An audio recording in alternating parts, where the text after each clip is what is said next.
Assalamualaikum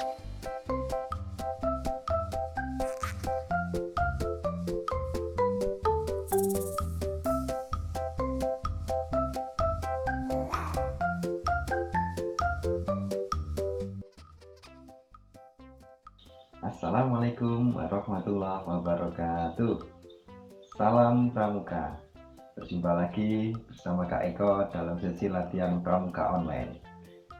Baik, adik-adikku semuanya, kakak berharap semoga semuanya dalam kondisi sehat, semangat dan istiqomah dalam menjalankan aktivitas ibadah. Adik-adikku semuanya yang sekarang belajar di rumah melalui media online ini, mari kita awali sesi latihan pramuka kali ini dengan membaca basmalah terlebih dahulu. Mari bersama-sama. Bismillahirrahmanirrahim. Alhamdulillah sudah kita buka dengan bacaan basmalah. Baik, adik-adikku semuanya, mari ikuti Kak Eko. Kita tepuk pramuka terlebih dahulu. Ya, hitungan ketiga. Tepuk pramuka.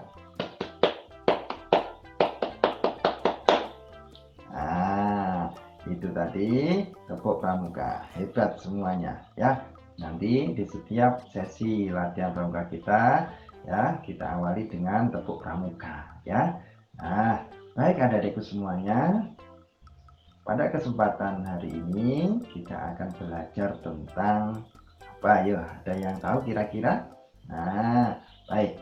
Hari ini kita akan belajar tentang kegiatan sosial masyarakat. Nah, apa itu Kak kegiatan sosial masyarakat?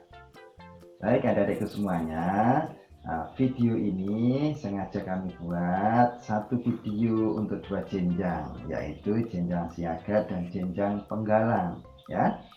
Kakak berharap dari video ini ya adik-adik bisa mengambil manfaat dari apa yang kakak terangkan, apa yang kakak gambarkan di dalam video ini tentang kegiatan sosial kemasyarakatan. Nah, untuk kalian yang sekarang berada di jenjang siaga, yaitu di jenjang siaga mula, bantu, tata, yaitu di kelas 1, 2, 3, materi ini bertujuan agar kalian semuanya mengenal teman, mengenal lingkungan dan aturan-aturan sosial yang ada di lingkungan tempat tinggal kalian. Yang kedua, ya, kalian dapat menyebutkan nama, alamat, dan program kegiatan ketua RT atau tokoh masyarakat di sekitar tempat tinggal kalian. Nah, tujuan yang ketiga yaitu agar kalian mampu mentaati aturan-aturan sosial yang berlaku di lingkungannya dan menjalankan tugas-tugas yang diberikan dengan penuh tanggung jawab serta mengetahui wawasan kebangsaan. Nah, selanjutnya untuk jenjang penggalang, yaitu jenjang penggalang ramu dan rakit, yaitu yang sekarang kelas 4, 5, dan 6, materi ini bertujuan untuk satu, ya, mengetahui peraturan atau norma-norma yang ada di lingkungan sekitar tempat tinggal kalian. Yang kedua, diharapkan setelah memahami materi ini, kalian mampu menyebutkan nama, alamat, dan program kegiatan ketua RW atau tokoh masyarakat di sekitar tempat tinggal kalian, dan kalian dapat membuat struktur kepengurusan ya yang ada di RW tempat tinggal kalian. Nah, yang ketiga tujuannya adalah agar kalian bisa mengikuti kegiatan sosial kemasyarakatan yang ada di lingkungan tempat tinggal kalian. Itu tujuan dari materi kegiatan sosial kemasyarakatan ini. Tetap simak video ini sampai selesai ya. Nah, mungkin di antara kalian ada yang bertanya-tanya, Kak, kegiatan sosial kemasyarakatan itu apa gitu ya. Nah, ada 3 kata ya, kegiatan sosial kemasyarakatan. Nah, masing-masing memiliki makna. Satu, yaitu kata pertama, yaitu kegiatan. Apa Kak kegiatan itu? Ya, kegiatan adalah semua aktivitas manusia. Apa yang kita lakukan, apa yang tetangga kita lakukan, apa yang orang-orang di sekeliling kita lakukan, itu adalah kegiatan. Kata kedua yaitu kata sosial. Nah, kata sosial memiliki arti yaitu hal-hal yang berhubungan dengan orang lain, ya, kepentingan umum, ya, berhubungan dengan orang banyak, ya, itu arti kata sosial. Sedangkan yang ketiga, kemasyarakatan. Kemasyarakatan memiliki arti terkait dengan masyarakat di daerah tertentu. Nah, sehingga kalau diartikan nih dari tiga kata ini kalau digabung, kegiatan sosial kemasyarakatan ini memiliki arti suatu aktivitas ya yang dilakukan oleh seseorang, ya, satu orang atau sekelompok orang, yaitu banyak orang, untuk menyalurkan kepeduliannya terhadap seseorang atau individu atau kepada kelompok atau banyak orang yang ada di daerah tertentu. Nah, ya, itu kegiatan sosial kemasyarakatan. Oke. Untuk memperjelas penjelasan ini, oke ya, tetap simak video ini, nanti akan kakak berikan contoh-contohnya, ya. Baik, adik-adikku semuanya, coba nih sekarang adik-adik amati, cermati ya di lingkungan rumah ya tempat tinggal adik-adik sekalian ya. Pasti ada banyak kegiatan sosial kemasyarakatan yang dilakukan oleh lingkungan adik-adik di masyarakat tempat adik tinggal ya, tetangga, RT, RW, kelurahan, desa, pasti banyak kegiatan sosial kemasyarakatan yang dilakukan. Nah, coba diamati, kira-kira kegiatan apa saja ya yang dilakukan oleh masyarakat di sekitar tempat tinggal saya ya. Coba nih, adik-adik sebutkan apa saja kegiatan sosial kemasyarakatan yang dilakukan di lingkungan tempat tinggal adik-adik ya. Nah, lalu kapan ya kegiatan sosial kemasyarakatan itu dilakukan oleh orang-orang ya. Coba dibayangkan dulu kira-kira apa ya, bertanya ke ayah bundanya di kanan kiri ya. Nah, oke, kakak berikan contohnya ya. Kegiatan sosial kemasyarakatan itu antara lain contoh-contohnya seperti ini ya.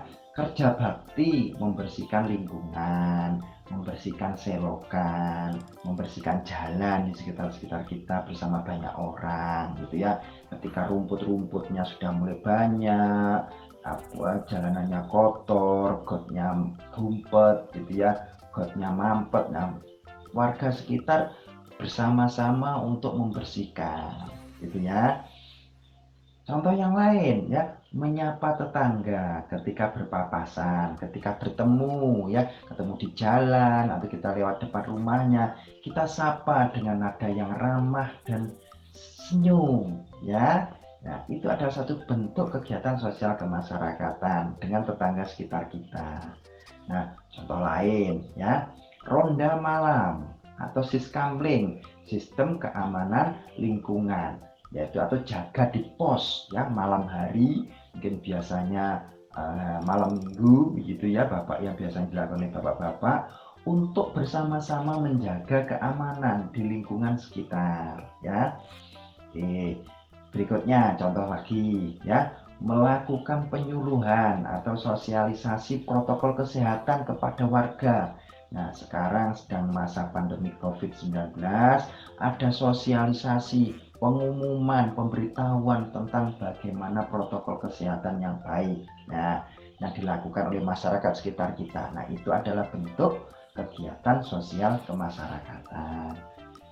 Oke, contoh yang lain, berpartisipasi dalam menyambut peringatan Hari Kemerdekaan ya, sekaligus mengikuti lomba 17-an bersama warga ya.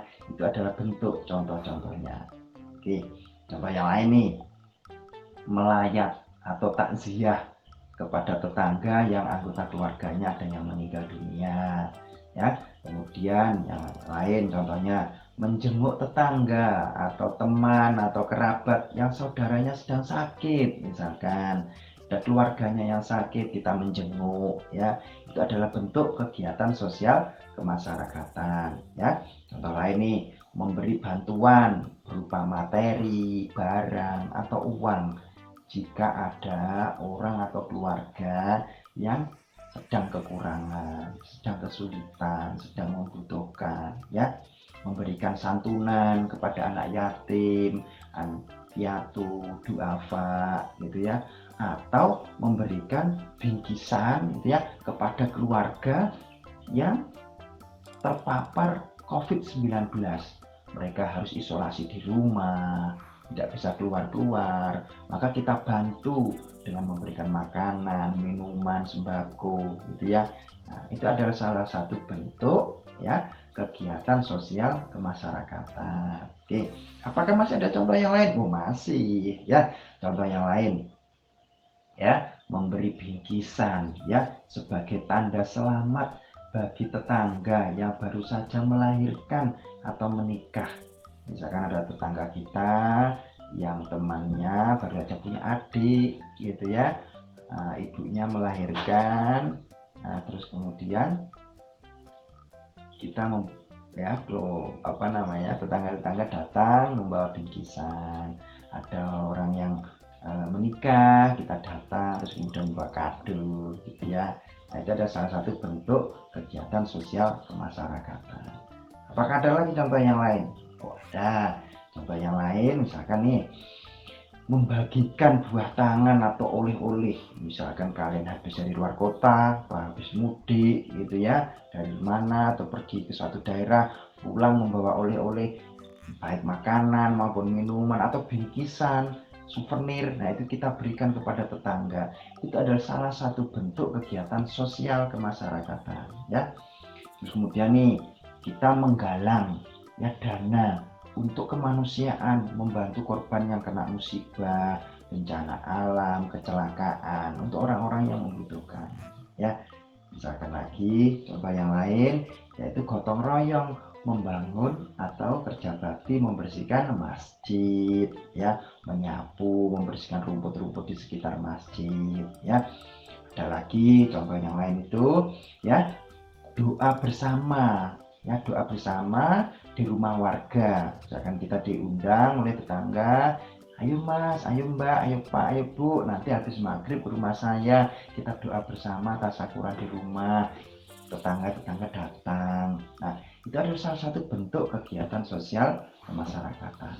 Nah, terakhir contohnya adalah kita membantu tetangga kita atau warga yang sedang ada hajat.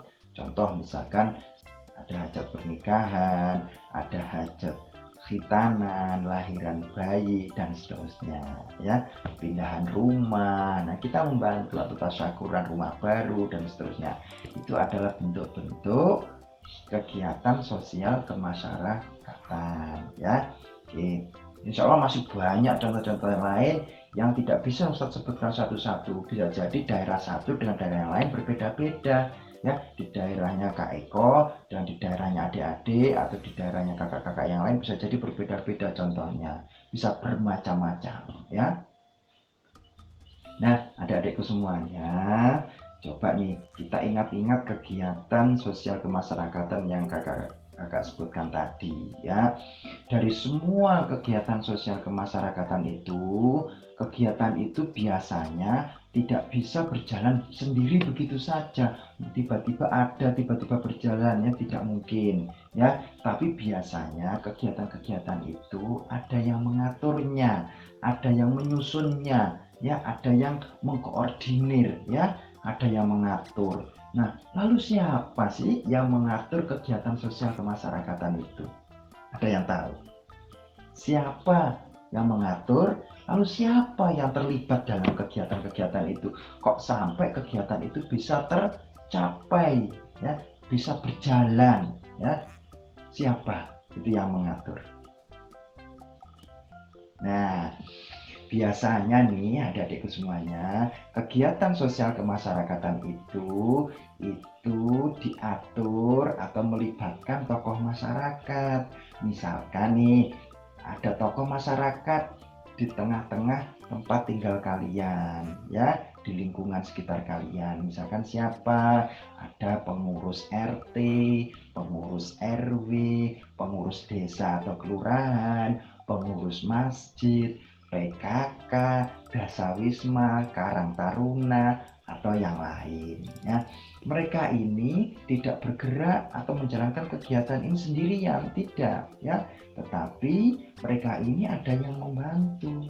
Nah, misalnya nih, ada sekretaris yang bertugas mencatat, ya, atau membuat surat menyurat, ya. Ada juga, ya, bendahara, ya, bendahara yang tugasnya mengelola uang, mengelola dana, ya. Ada juga, ya, bidang keamanan, ya, yang bertugas menjaga keamanan warga. Nah, ada juga PKK atau Dasawisma yang mengelola warga yang ibu-ibu, khusus ibu-ibu, ya.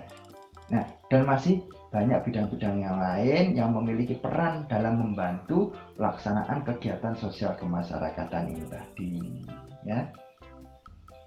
Adik-adik pun bisa ikut bersama-sama menjalankan kegiatan sosial kemasyarakatan ini, ikut bareng-bareng melakukan kegiatan sosial masyarakat yang ada di lingkungan tempat tinggal adik-adik, ya. Nah, mungkin ada yang bertanya, Kak, apa sih manfaatnya kita itu ikut kegiatan sosial kemasyarakatan? Nah, banyak manfaatnya adik-adik, ya. Kalau kita ikut kegiatan sosial kemasyarakatan, manfaatnya nih, ya, membuat diri kita itu bahagia, ya. Kita mampu membahagiakan orang lain juga, bisa hidup damai, rukun, saling tolong menolong, dan peduli dengan lingkungan sekitarnya, ya. Lalu kita juga bisa mengembangkan hubungan yang baik dengan keluarga, teman, orang-orang yang ada di sekitar kita, tetangga, ya, komunikasi yang baik dengan keluarga, teman maupun orang lain, ya. Manfaat yang lain, ya, kita juga bisa belajar menghargai orang lain, saling kerjasama, melatih kepemimpinan, belajar memimpin dan belajar dipimpin oleh orang lain, ya. Kita melatih kemandirian dan solidaritas. Nah, itu manfaatnya mengikuti kegiatan sosial kemasyarakatan. Nah, ada nih manfaat yang lain. Contohnya, manfaatnya lainnya gini, kita bisa berperan sebagai warga negara Indonesia yang patuh, ya. Tadi kita ikut kegiatan 17-an, itu sebagai wujud kita cinta kepada Negara Kesatuan Republik Indonesia, ya. Dan juga kegiatan sosial kemasyarakatan ini sebagai sarana belajar bagi kita, ya, bagi kakak-kakak, bagi adik-adik. Belajar untuk apa? Untuk mengungkapkan perasaan dan eksistensi diri, ya, kepada orang lain dengan cara yang baik, yang benar dan santun, ya. Itu manfaat kita ikut kegiatan sosial kemasyarakatan. Nah, manfaatnya yang lain, nah, kita bisa menerima dan mematuhi peraturan yang diciptakan masyarakat dengan rasa tanggung jawab. Nah, terakhir manfaatnya adalah kita bisa melaksanakan norma-norma atau aturan-aturan yang ada di tengah masyarakat tempat kita tinggal, ya. Di tempatnya Kak Eko, di tempat kalian aturannya bisa jadi berbeda-beda, gitu, ya. Misalkan nih contoh, di tempatnya Kak Eko ada iuran sampah, gitu, ya. Ada iuran untuk jaga, gitu. Mungkin di tempat adik-adik, di perumahan adik-adik aturannya berbeda juga yang tinggalnya di luar perumahan, beda lagi aturannya. Nah, maka kalau kita ikut kegiatan sosial kemasyarakatan, kita akan banyak dapat manfaatnya seperti yang Kak Eko sebutkan tadi manfaatnya, ya. Dan tentu masih banyak manfaat-manfaat yang lain, ya. Nah, mungkin selanjutnya ada yang bertanya nih, Kak, apakah kita ini harus ikut nih kegiatan sosial kemasyarakatan? boleh nggak sih kita itu nggak ikut gitu ya kegiatan-kegiatan sosial kemasyarakatan itu, boleh nggak sih kita nggak ikut gitu ya. Kalau kita nggak ikut, kita kira resiko dan akibatnya apa ya. Nah ini nih, nah resiko atau akibatnya jika kita sebagai warga tidak mengikuti kegiatan sosial masyarakatan yang ada di lingkungan kita. Nah, paling tidak ada 3 ini resiko atau akibat yang kita rasakan.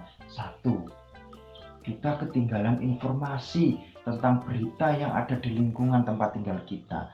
Kita kehilangan kesempatan untuk berbuat kebaikan ya, karena kita tidak bersama masyarakat, kita di rumah saja, mengucilkan diri di rumah saja, tidak bersama masyarakat, maka bisa jadi kita kehilangan informasi, kehilangan kesempatan untuk berbuat baik gitu ya kepada lingkungan sekitar kita. Nah, 2, resikonya atau akibatnya kalau kita tidak ikut kegiatan sosial kemasyarakatan, maka kita akan dikucilkan oleh masyarakat. Kita ya sebagai orang lain ya, sebagai warga, mereka akan enggan, akan sungkan, akan kalau mau membantu kita manakala kita butuh kita sedang mengalami kesulitan, kita sedang butuh bantuan ya. Karena kita tidak pernah ikut kegiatan di masyarakat, kita tidak pernah berkumpul dengan kegiatan di masyarakat. Nah, manakala kita mengalami kesulitan, manakala kita mengalami kesusahan, orang lain itu mau membantu kita juga bingung. Nah, ini orang ini kok tidak pernah ikut kegiatan di masyarakat, mereka mau membantu juga enggan gitu ya. Nah, akhirnya kita dikucilkan sama masyarakat. Nah, yang ketiga, resiko atau akibat jika kita tidak mengikuti kegiatan sosial di kemasyarakatan adalah dalam diri kita muncul gitu ya rasa tidak enak, rasa sungkan, rasa serba salah terhadap lingkungan sekitar kita gitu ya. Wah, tetangga saya ini sudah banyak membantu saya, lingkungan saya sudah menjaga keamanan di lingkungan saya, kalau saya nggak ikut, nah saya kok nggak nyaman ya, saya kok merasa nggak enak gitu ya. Nah, itu perasaan-perasaan yang muncul pada saat kita tidak ikut terlibat dalam kegiatan sosial kemasyarakatan. Tetapi kalau kita ikut dalam kegiatan sosial kemasyarakatan, insya Allah risiko-risiko atau akibat buruk itu tidak akan kita rasakan. Insya Allah manfaatnya banyak ya.